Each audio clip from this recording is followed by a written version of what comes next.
1966 is often considered the year in which the Universal Monster film saga ended, and what would come next is a series of horror films which broke new ground, and we'll get to one of them next time.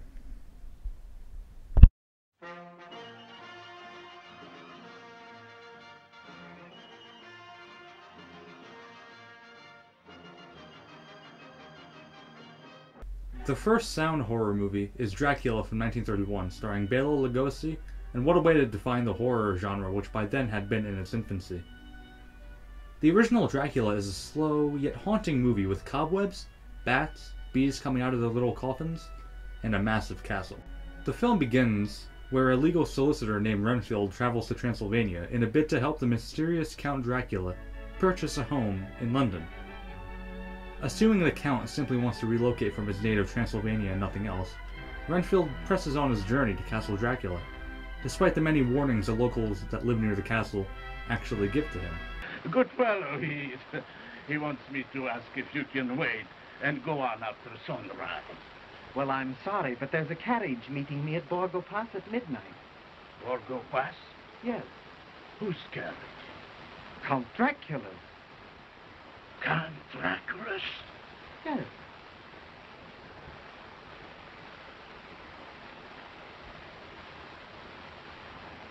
Castle Dracula?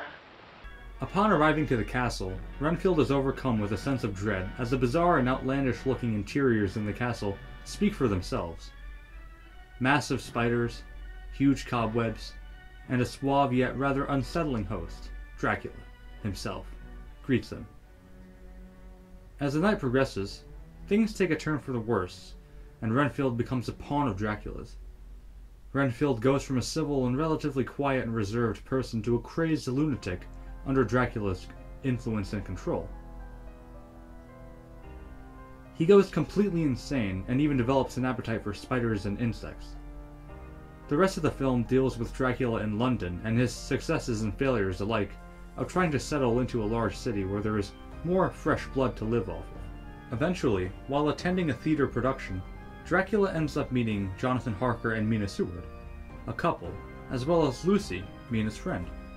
Soon, things become rather bizarre when Van Helsing, a professor and man of science aware of vampirism, comes to the realization that Dracula has a few dirty tricks up his sleeve, and the strange deaths that have occurred around London are highly likely to be that of the Count's doing. The film, despite being the first sound horror movie that we have access to, was groundbreaking for the genre as well as cinema in general, as it was such a massive success and gave studios the idea to try their hand in horror and suspense films from then on out. But the real star of the film is without a doubt Bela Lugosi.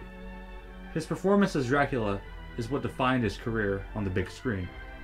Lugosi, a Hungarian actor who immigrated to the United States after the First World War, had worked in stage performances virtually all of his life and even played the role of Dracula on Broadway in 1927, but quickly rose to being a master of the horror film once Dracula was released.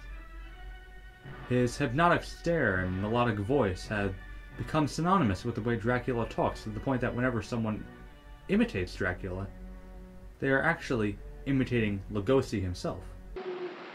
Listen to them. Children of the night. What music they make. In fact, Lugosi was so good in the role of Dracula, he was quickly typecasted, and while that may have been negative for his career in the long run, Lugosi's legacy only continued to grow, even outside of Universal. He would later appear in numerous horror films such as The Raven, The Black Cat, Son of Frankenstein, White Zombie, and more. But in terms of Dracula as a film, it holds up as a masterpiece, filled with provocative elements, heavy atmosphere, and a chilling yet dark and iconic legacy. Edward Van Sloan does a phenomenal job as Professor Van Helsing, serving as a heroic counterweight to the villainous Count Dracula. Helen Chandler was delightful as Mina Seward, as was David Manners as Jonathan Harker. Both roles were not as strong as the other more prominent roles in the film, but for what they had to work with, both pulled an amazing job. But Dwight Fry as Renfield just steals the show.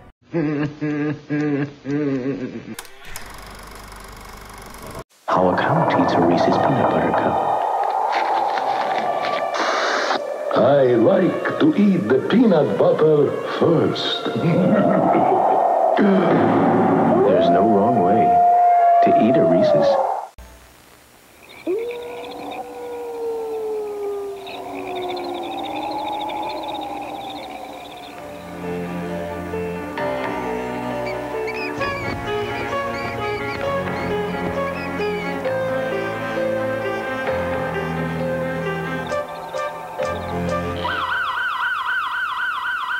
The Schlegel security system. It won't cost you an arm and a neck.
Nothing outlasts the Energizer battery. It keeps going and...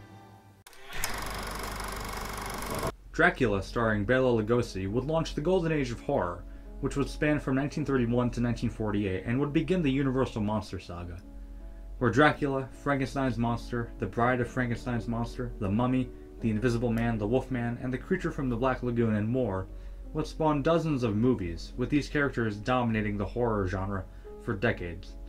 But Dracula as a film did receive a few sequels of its own within the Universal Monster cycle. Dracula's Daughter from 1936 serves as a direct sequel to the original Dracula and picks up from where it left off. It follows a new vampire that is supposedly Dracula's own daughter named Countess Maria Zaleska, played by Gloria Holden, whose intention is to get rid of her vampirism after Dracula's own death. However, she soon finds it extremely difficult as running away from her vampiric roots proves to be harder than it may seem. Sandra, look at me. What do you see in my eyes?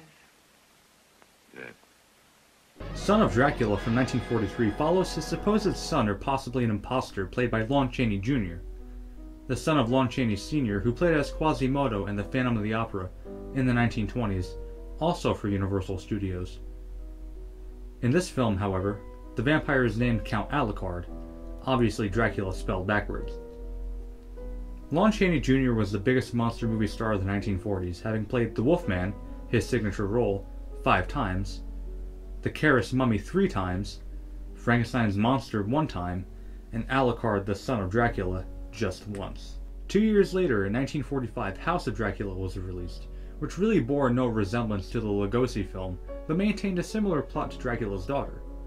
In that film, John Carradine plays a Dracula who searches for a cure for his vampirism, yet his efforts and chances are dashed when the Wolfman and Frankenstein's monster make their iconic signature appearances. Since then, many Dracula adaptations have come out with differing elements, from Bram Stoker's Dracula to the Hammer Studios' Dracula series with Christopher Lee as Dracula, and even some parodies such as Dracula, Dead and Loving It. However, the original Dracula is a film that, just like its title character, won't ever die. Lugosi was, is, and always will be Dracula, so much so, he is even buried in his cape.